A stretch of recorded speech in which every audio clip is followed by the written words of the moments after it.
To God be the glory.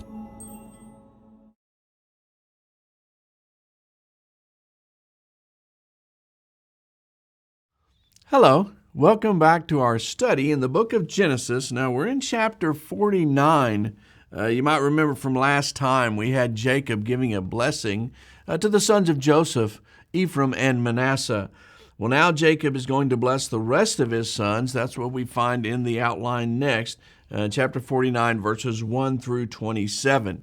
Now, these blessings were needed in order to guide Israel through the dark days that were coming of their enslavement in Egypt.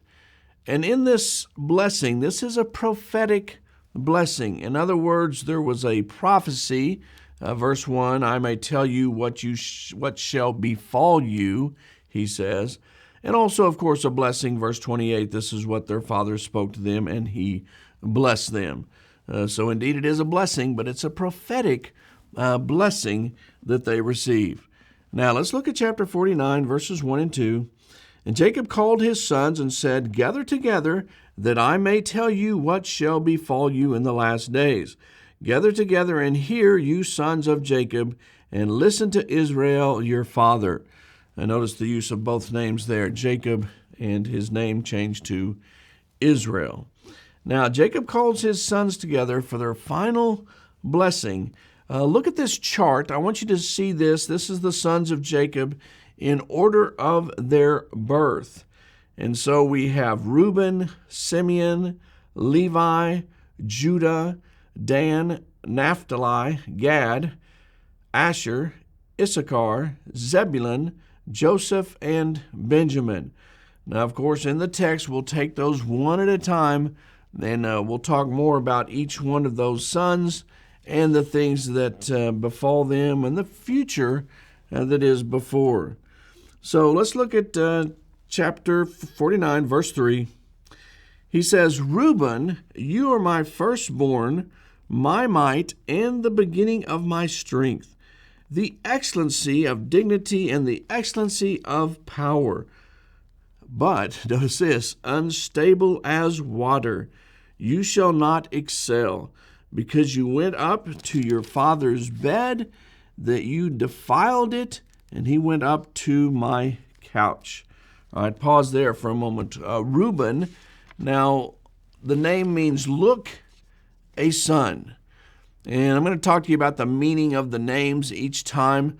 Sometimes there's great significance in their name and the meaning of that name. Of course, Reuben was the firstborn, but he's not going to be firstborn in the position that he's given because of his character, unstable as water, the text says.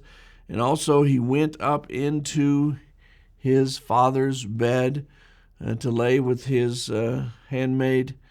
And so the blessing and the birthright, which would normally go to the firstborn son, it would normally go to Reuben. Well, it's not going to. And a matter of fact, it's going to be split. And if you want to see more concerning that, sometimes you can study 1 Chronicles 5, verses 1 through 2. Joseph's sons get the birthright of the firstborn, and Judah, he gets the blessing that the Messiah would come through the lineage of Judah. And so we see kind of a split taking place here. And so we just wanted to make sure you understand that Reuben does not get that. Now notice next, verses 5 through 7. Simeon and Levi are brothers, instruments of cruelty are in their dwelling place. Let not my soul enter their council. Let not my honor be united to their assembly. For in their anger they slew a man, and in their self-will they hamstrung an ox. Cursed be their anger, for it is fierce, and their wrath, for it is cruel. I will divide them in Jacob and scatter them in Israel. And so Simeon, the name literally means hearing, and Levi, which means attachment, he says they're instruments of cruelty. You might remember what they did when Dinah, their sister, was taken and defiled, how they had the men of Shechem say that, okay, you have to be circumcised, and then you can become one with us. And then, of course, when they were circumcised, they went in and they killed all of those men. He said, cursed their anger. And so not them, they're not cursed, but their anger, what a curse that is. And so it says they're going to be scattered in Israel. And this is concerning the land promise. The land of Simeon will be inside of Judah's land. And you'll see that in Joshua chapter 19, verse 1, and also verse 9. Levi, it says in Joshua 13, verse 33, but to the tribe of Levi, Moses had given no inheritance. The Lord God of Israel was their inheritance, as he said to them. And so they did not receive that land inheritance. The Levites received a group of 48 cities scattered throughout the land of the other tribes. We see that in Joshua chapter 21, verse 9 through 42, and also 1 Chronicles chapter 6, verses 54 through 81. And in their cities, there were 6 cities of refuge, Joshua 20, verses 7 through 9. And so we see because of their sin, because of their anger and their cruelty, you see they will not receive that blessing. Now, look at verse 8. Judah, you are he whom your brothers shall praise. Your hand shall be on the neck of your enemies. Your father's children shall bow down before you. Judah is a lion's whelp. From the prey, my son, you have gone up. He bows down, he lies down as a lion, and as a lion, who shall rouse him? The scepter shall not depart from Judah, nor a lawgiver from between his feet, until Shiloh comes, and to him shall be the obedience of the people. We might pause there just for a moment to see concerning Judah. Now the name Judah, it means praised, and it's in this context we see that he shall be a victorious warrior as it is. His brethren will obey him as a ruler, and this of course was fulfilled with his descendants, David and Solomon, 2 Samuel 5, verses 1 through 3. And he is to be a leader, it says, until Shiloh comes. And notice that language that is used, the scepter.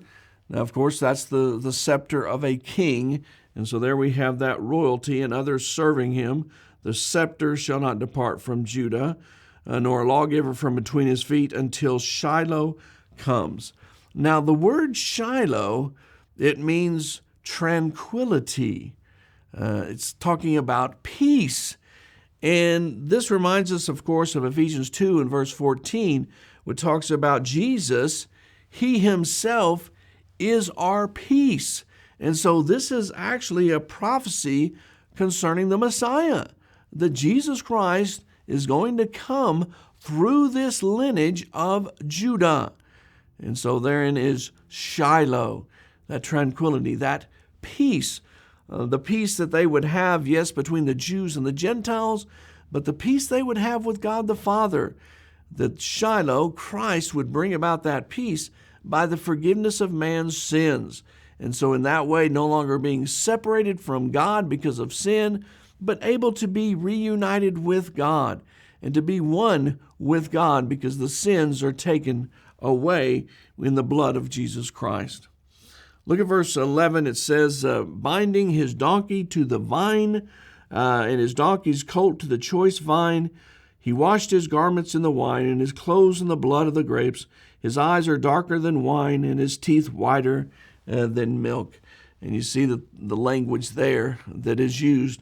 And all of these things spoken of concerning Judah and the prominent role that he is going to have, and of course, his descendants. Now, verse 13. Zebulun shall dwell by the haven of the sea. He shall become a haven for ships, and his borders shall adjoin Sidon. Issachar, literally the name means reward or my hire, and so he will be strong physically as a donkey, but willing to work and to help others. And so do that hard work, those things that are necessary. Look at verse 14. Verses 14 and 15. Issachar is a strong donkey lying down between two burdens. He saw the rest was good, and thus the land was pleasant. He bowed his shoulder to bear a burden and became a band of slaves. And so here we have Issachar being named as well. Zebulun, of course, the name means dwelling. Issachar, as I said, the name means reward or my hire. And so we don't get a lot of information concerning them, but simply that short blessing. Now, verses 16 and 17. Dan shall judge his people as one of the tribes of Israel. Dan shall be a serpent by the way, a viper by the path that bites the horse's heels, so that its rider shall fall backward. And I have waited for your salvation, O Lord. All right, let's pause there. Verse 16 and 17. Dan, the name means vindication. He will be able to handle judgment within his own tribe. He will defeat as a serpent those who would use him. And you might compare Samson, who was from the tribe of Dan. And so all these things that are being told, you see it in the future fulfilled with their descendants. Verse 18, I have waited for your salvation, O Lord.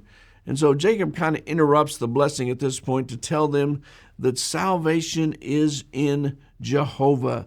It's not within themselves. And they shouldn't trust in themselves and their own abilities, their own accomplishments. No, salvation is in Jehovah. And so he wants to remind them of that at this point. Now, notice verse 19. It says, Gad, a troop shall tramp upon him, but he shall triumph at last. Gad, the name means luck, or a troop cometh. And there we see the language expressed as well in the blessing. He was exposed to raiders from the desert, but he will be quick to defend himself and to be victorious. Verse 20, Asher. It says, bread from Asher shall be rich, and he shall yield royal dainties. Asher, the name means fortune or blessed, and he receives the best lands between Mount Carmel and the seashore. And so we see information concerning that. Verse 21, Naphtali is a deer let loose. He uses beautiful words. Naphtali means wrestling, a deer let loose, or a liberated deer, if you would. In other words, he will not be restrained. Next, verse 22. Notice what it says, 22 through 26.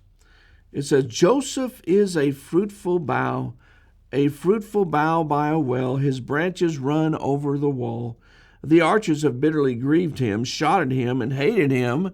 We know that concerning his past. But his bow remained in strength, and the arms of his hands were made strong by the hands of the mighty God of Jacob. From there is the shepherd, the stone of Israel. By the God of your father who will help you, and by the Almighty who will bless you, with blessings of heaven above, blessings of the deep that lies beneath, blessings of the breast and of the womb, blessings of your father have excelled the blessings of my ancestors. Up to the utmost bound of the everlasting hills, they shall be on the head of Joseph, and on the crown of his head, of whom he was separated from his brothers. And there, of course, we see the wonderful blessing that Jacob gives to Joseph, his favored son. And then Benjamin, notice the last part, verse 27. Benjamin is a ravenous wolf in the morning. He shall devour the prey, and at night he shall divide the spoil.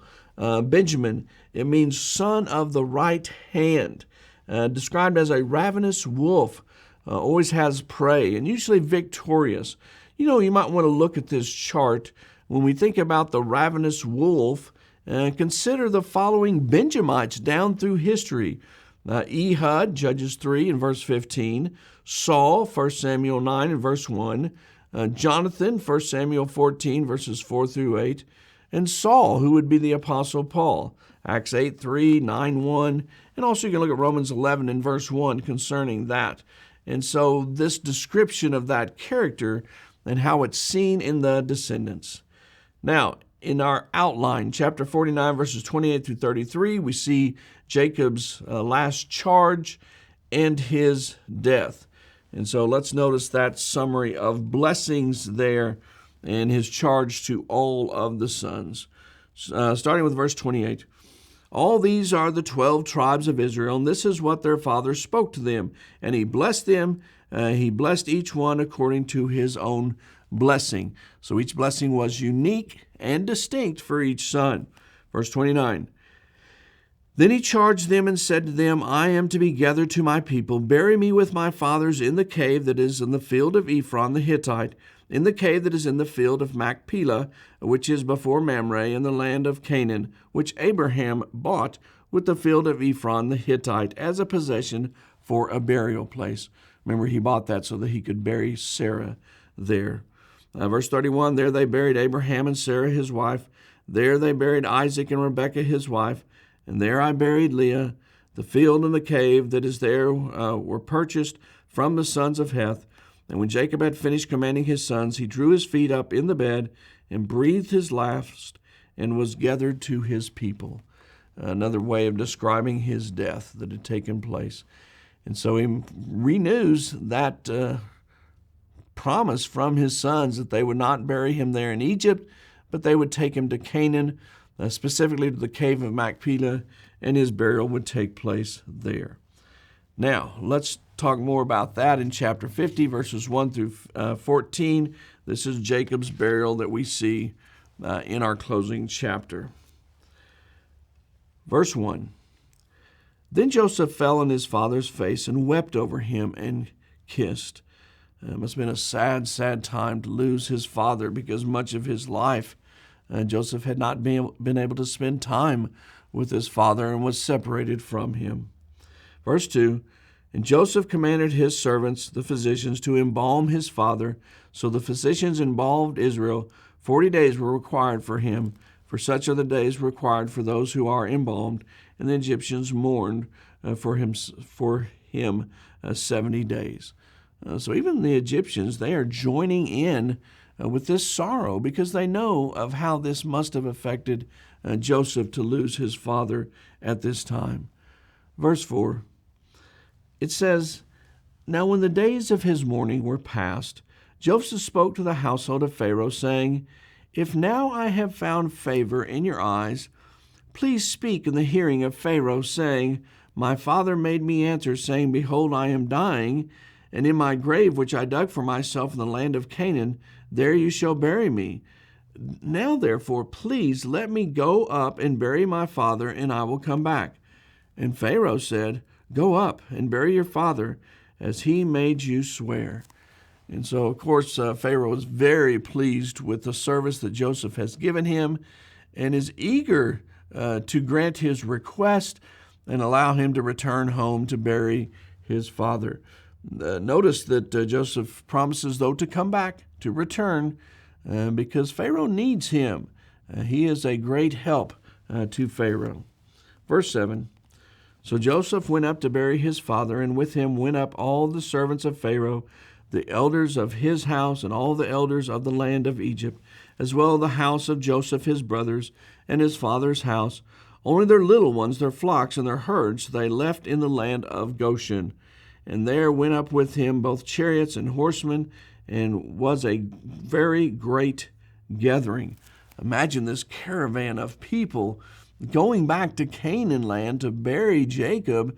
And you see that it's, yes, the children of Israel, but also Egyptians as well. Verse 10, then they came to the threshing floor of Atad, which is beyond the Jordan, and they mourned there with a great and very solemn lamentation. He observed 7 days of mourning for his father.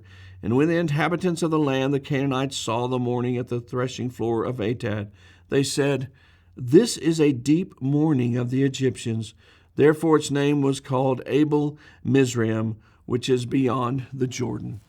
Notice how this loss is affecting everyone, not just the immediate family, the sons, but everyone, the Egyptians, and now we see the Canaanites as well, that they see this mourning that is taking place, the sadness involved in this. And so they are observant of that, and they are influenced by that. Verse 12, so his sons did for him just as he had commanded them, for his sons carried him to the land of Canaan and buried him in the cave of the field of Machpelah before Mamre, which Abram bought with the field from Ephron the Hittites as property for a burial place. And after that he had buried his father, Joseph returned to Egypt, he and his brothers, and all who went up with him to bury his father. And so Joseph made good his promise and did return to Egypt. There were still things that needed to be done, but of course Pharaoh was kind enough and had enough respect for Joseph and kind wishes for him that he would allow him to leave, to go back to bury his father, and then return to Egypt at this point. Now, notice the next part, starting with verse 15. When Joseph's brothers saw that their father was dead, they said, perhaps Joseph will hate us and may actually repay us for all the evil which we did to him. And so they are a bit concerned about this. Now that, of course, their father has died, they may have thought, well, their father served as some kind of protection for them against their brother's anger. And now that he is gone, well, Joseph might try to get revenge on his brothers for how they had treated him so poorly before. And so they're concerned about that. And so what are they going to do? And so notice here in our outline Joseph's assurance to his brothers of his complete forgiveness for what has taken place. This is found in chapter 50, verses 15 through 26. And so they're worried about it, but he is not holding a grudge, and he is not looking to get revenge on them for the evil that they did.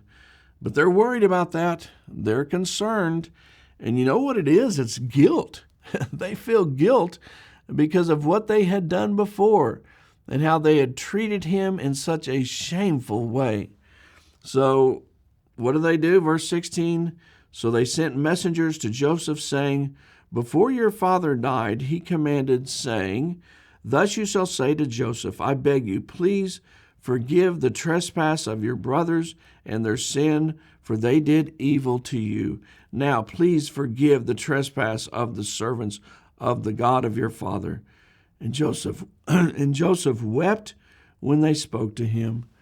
And so here they are submitting to him, admitting their guilt, and saying that, yes, please forgive us for what we have done. Please do not hold that against us. Please do not seek to get revenge for that. And Joseph's response, such a tender heart. He was a loving brother. He cared for his brothers, even though they had treated him so shamefully when he was young. And yet it says that Joseph wept when they spoke to him. And you think about him weeping. Well, why is he weeping? Well, for them, because he knows of that guilt that has been such a burden on them and how they had struggled with that through the years. And so it's for their pain that he's weeping, and also for the joy of forgiveness. Notice it says, verse 18, then his brothers also went and fell down before his face, and they said, behold, we are your servants. Complete submission we see once again, and also they're bowing down. How many times do you see that within this as a fulfillment of prophecy? It says, we're your servants. You do with us whatever you see fit because of the evil that we committed. Verse 19, Joseph said to them, do not be afraid, for am I in the place of God? In other words, it's not my place to decide your punishment. It's not my place to seek revenge against you. Now, that's in God's hands and not in mine.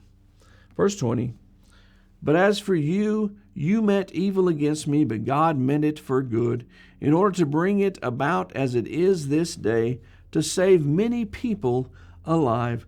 Now therefore do not be afraid. I will provide for you and your little ones. And he comforted them and spoke kindly to them. Notice that verse 20. Yes, they meant it for evil, and indeed it was evil what they had done, selling him into slavery. But God turned it around, and God used it for good in the way that he could lift up Joseph in the Egyptian society and put him in a place whereby he could save his family. And we saw that during the time of the famine. All the preparations that Joseph had made for the time of the famine, that when food ran out, the brothers could be cared for as well.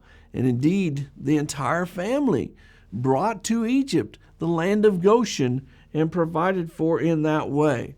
Well, God used their evil and turned it around for good. Did that take away their guilt? No. Were they still wrong? Absolutely. But God is able to use the evil of men to turn around for his will. It does not overcome God's will. God is going to have done what he wants done. And so the evil of men is not able to be more powerful than God. Notice he says in verse 24, do not be afraid. I will provide for you and your little ones. So you think of posterity here. He's thinking of them as well. Now let's look at the last verses. So Joseph dwelt in Egypt, he and his father's household, and Joseph lived 110 years. Joseph saw Ephraim's children to the third generation. The children of Machir, the sons of Manasseh, were also brought up on Joseph's knees. And so he gets to see his descendants in that way. And Joseph said to his brethren, I am dying, but God will surely visit you and bring you out of this land to the land of which I swore to Abraham, to Isaac, and to Jacob. Then Joseph took an oath from the children of Israel, saying, God will surely visit you, and you shall carry up my bones from here. So Joseph died, being 110 years old, and they embalmed him, and he was put in a coffin in Egypt. Now, of course, we know eventually that he would be taken back to Canaan land and buried there.